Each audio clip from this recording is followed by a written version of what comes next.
Si vous comptez voler un véhicule, mieux vaut en choisir un peu moins voyant. Apparemment, Chad Murdock, 32 ans de Cincinnati, n'a pas reçu ce mémo.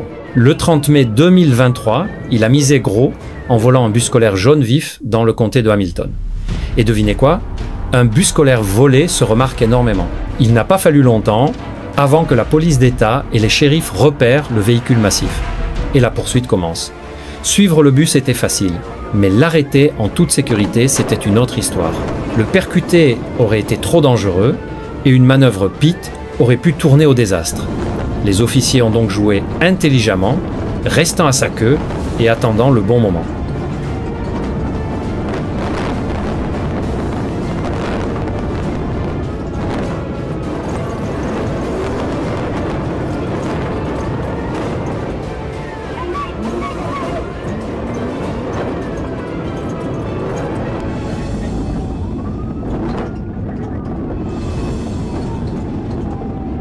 Entre-temps, Chad a décidé de tester les capacités tout-terrain du bus en empruntant un détour complètement fou à travers un cimetière. Oui, un bus scolaire hors piste dans un cimetière, comme dans un film, finalement il termina sa virée au milieu d'une ferme rurale de l'Ohio. Murdock a été arrêté et inculpé pour mise en danger criminelle, résistance aux forces de l'ordre et bien sûr vol de bus scolaire. Il a également endommagé plusieurs véhicules de police et causé d'innombrables dégâts sur des propriétés privées. Si seulement le mot discret avait fait partie de son vocabulaire.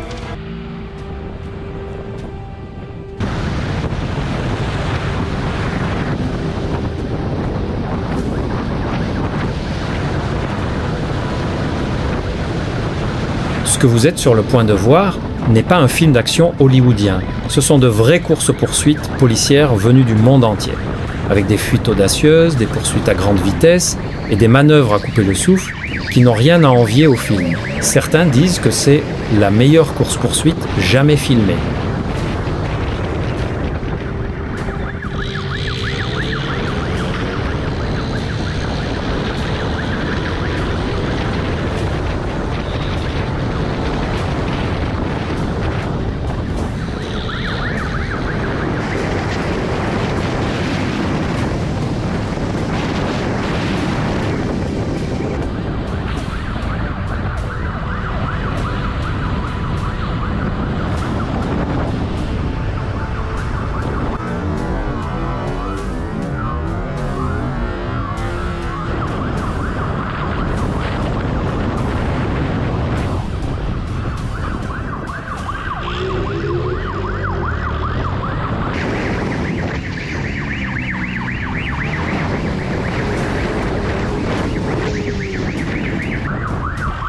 Tout a commencé lorsqu'un motard et son passager ont été aperçus en train de faire des roues arrière et de foncer à travers les rues bondées de Sao Paulo.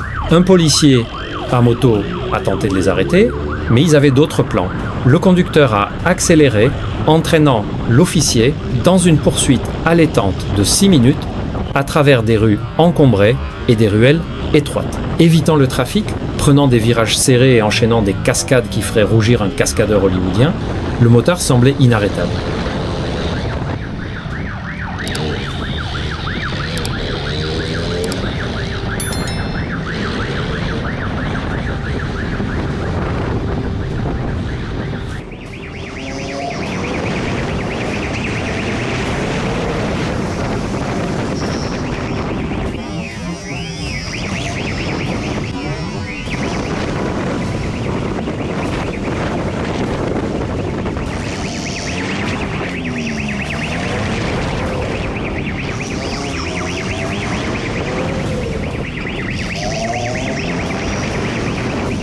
Mais l'officier n'avait aucune intention d'abandonner. À mesure que les rues se resserraient, la poursuite atteignait un niveau de danger extrême. Frôlement avec des bus, feux rouges grillés, virages brusques, tout cela a bien failli semer le policier. Se rendant compte qu'il lui fallait un coup de poker pour s'échapper, le motard s'est engouffré dans les quartiers résidentiels. Il a presque réussi. Un virage de plus et il aurait pu disparaître. Mais sa chance a tourné.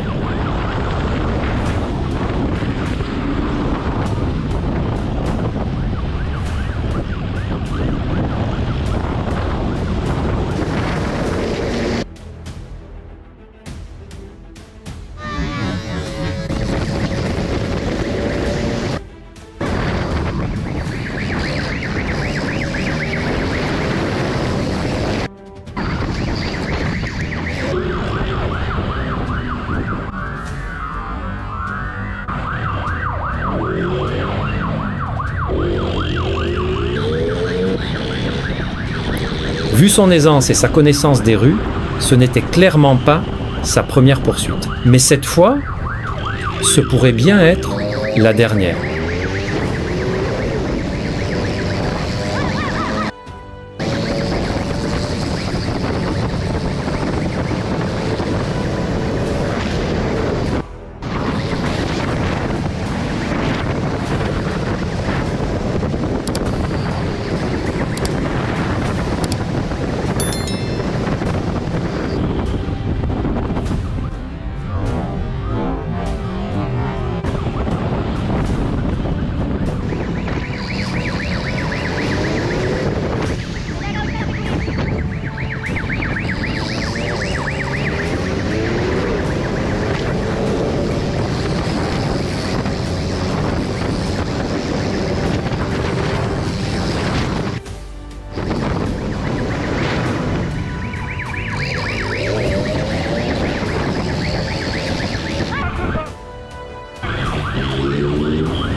Acabou, né? Acabou. Ah, senhor, Tá da hora. minha mulher, senhor. Prende essa porra. Jecói, Vila São Roque, Carapicuíba. Machucou, moço? Não vou fazer nada, Calma, senhor. relaxa. Fiquei assustado. Você me perdoa? Show me your hands! Show me your hands! Entre le 13 et le 14 juin 2020, Victor Tolli a transformé Pittsburgh en sa propre version grandeur nature de Grand Theft Auto. Âgé de 28 ans, il était en liberté sous caution pour des accusations d'homicide involontaire à Fresno, en Californie. Au lieu de se présenter au tribunal, il a pris la fuite et est retourné à Pittsburgh. Dans la nuit du 13, la police l'a surpris en plein carjacking. Il a repoussé le conducteur, ignoré un taser comme si de rien n'était et a appuyé sur l'accélérateur, disparaissant dans la nuit.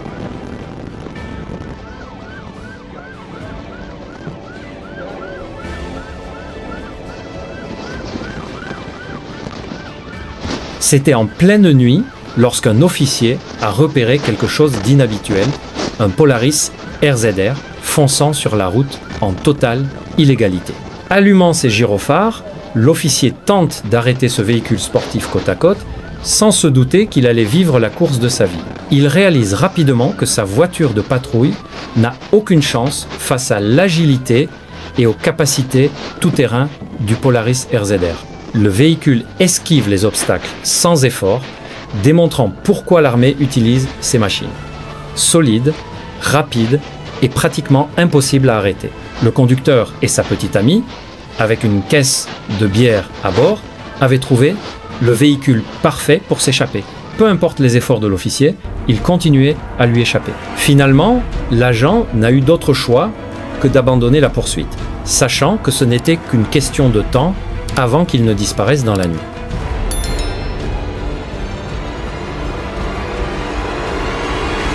Show me your hands! Show me your hands!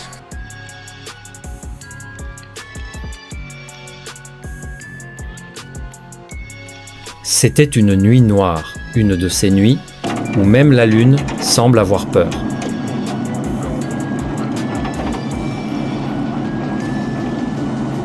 Sur une route déserte, un conducteur avance lentement, mais quelque chose cloche.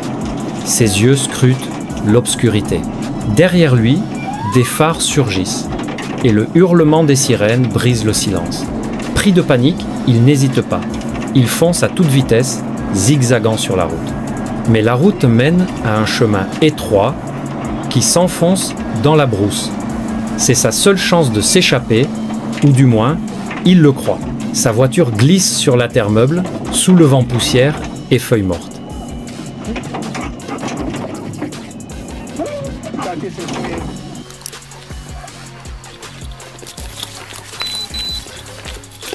Speak! Les policiers ne lâchent rien.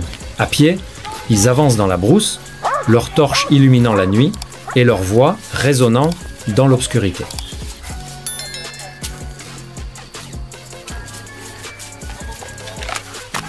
10-4, send it.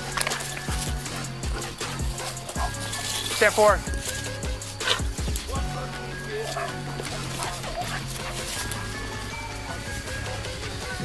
Here, back up, ma'am. Back up. God damn. Show me your hands! We need EMS out here immediately. Driver's unresponsive, trapped.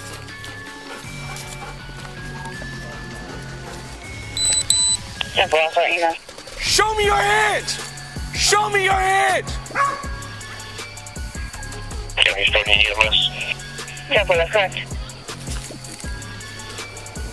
I'm gonna move forward.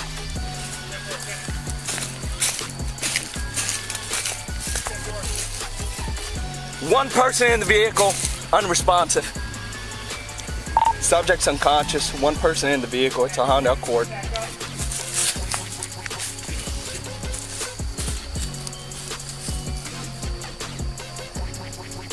Show me your hands!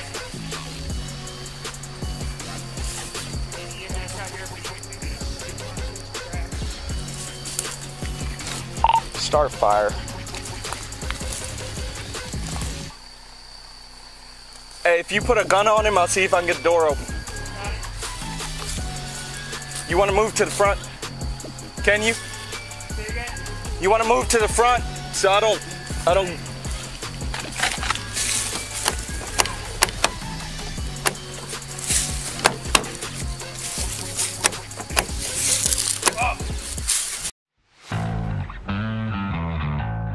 Le 23 septembre 2024, dans le comté de Crawford, Arkansas, des troopers de l'État se sont retrouvés face à une course-poursuite à grande vitesse avec deux dangereux trafiquants de drogue de Floride.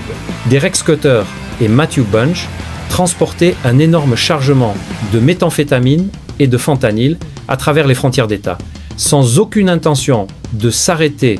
La poursuite a commencé lorsque le trooper de l'Arkansas Derek Neer a repéré le Chevrolet Tahoe noir de Scutter fonçant sur la Highway 64. Scutter enchaînait des manœuvres de conduite imprudente dans une tentative désespérée de semer le trooper. Mais sa conduite folle n'a fait qu'aggraver la situation. Les dommages subis par son Tahoe l'ont forcé à ralentir juste assez pour que Neer se rapproche. La poursuite a continué alors que Scutter essayait toutes les astuces pour échapper à son poursuivant. Mais le trooper ne lâchait rien. Finalement, réalisant qu'il ne pourrait pas semer la loi sur roue, Scutter a tenté un ultime coup de poker. Il a abandonné sa voiture et a pris la fuite à pied dans un petit quartier. Mais les policiers étaient juste derrière lui et il ne fallut pas longtemps avant qu'ils ne le coincent. Pendant ce temps, son complice, Matthew Bunch, ne s'en sortait pas mieux. Après avoir entraîné les policiers dans sa propre poursuite à grande vitesse dans le nord de l'Arkansas, il a perdu le contrôle et s'est écrasé contre une autre voiture sur l'Interstate 40. La police a rapidement investi les lieux et l'a arrêté. Lors de la fouille des deux véhicules, les officiers ont découvert un butin mortel, 110 kg de méthamphétamine et 2 kg de fentanyl. Pour mettre cela en perspective, seulement 1 kg de fentanyl peut tuer 500 personnes. Selon la DEA, le syndicat possédait assez de fentanyl pour anéantir 2 fois la ville entière de Little Rock. Scutter et Bunch ont été inculpés pour de multiples crimes fédéraux, incluant trafic de drogue, fuite et conduite dangereuse. Ils ont chacun été placés sous caution de 2 millions de dollars, mettant ainsi fin, rapidement et définitivement, à leur course dangereuse.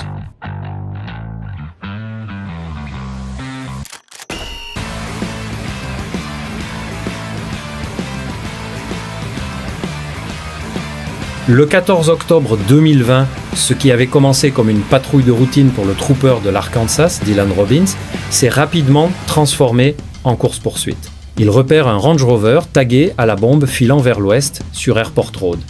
Une vérification rapide révèle que les plaques sont fausses, soit le véhicule est volé, soit le conducteur n'aurait pas dû être sur la route. Lorsque le trooper Robbins a allumé ses gyrophares, il a semblé un instant que le conducteur allait se conformer. Mais le suspect a rapidement changé d'avis et la course-poursuite a commencé.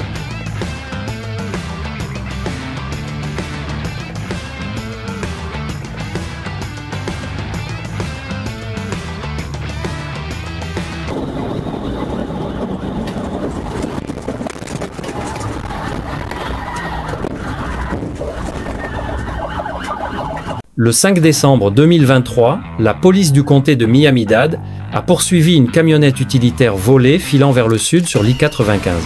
Derrière cette folle escapade se cache une histoire surprenante.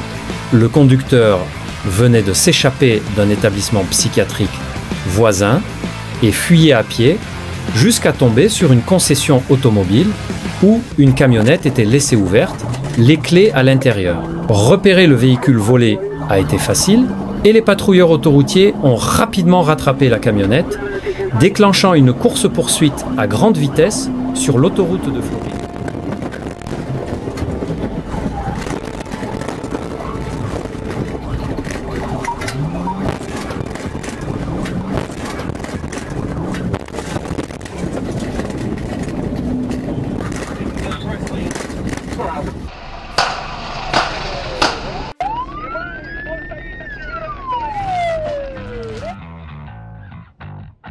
Si vous pensez que les courses-poursuites américaines sont intenses, attachez vos ceintures, car ces images de dashcam venues de Russie passent à un tout autre niveau.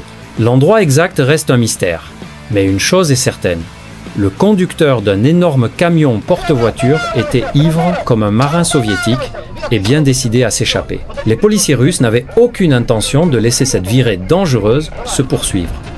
L'un d'eux, se penchant par la fenêtre tel un héros de film d'action, a ouvert le feu sur les pneus du camion. Le plan a fonctionné. Rapidement, les pneus ont commencé à céder, projetant sur la route une pluie de pierres. Cet homme, avec des pneus en lambeaux, n'avait d'autre choix que de ralentir et de se ranger sur le côté.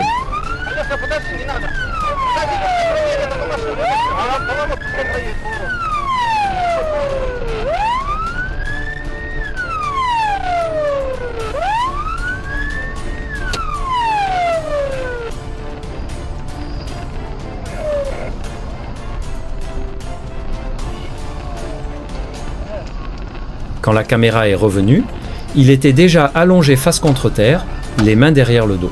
Petit fait intéressant, en Russie, la limite légale d'alcool dans le sang est de 0, 2 G par décilitre, bien plus basse que la limite de 0.